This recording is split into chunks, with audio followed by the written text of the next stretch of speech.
This video will show you how to use your Duo mobile app when your phone has no internet or data by generating a passcode in the app to authenticate your sign-in.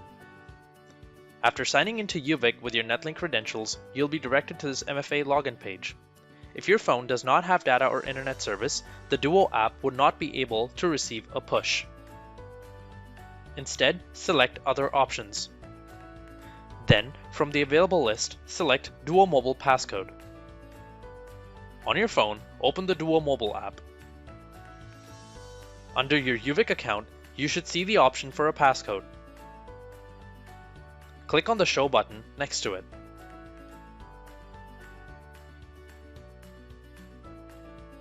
Enter this passcode on your computer in the space provided and press Verify.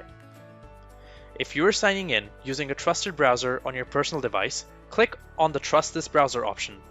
Now your Duo authentication would be remembered for 7 days and you would not have to authenticate your sign-in as often from that browser on that device. And this is how you can still use the Duo mobile app on your phone even if it does not have internet connectivity.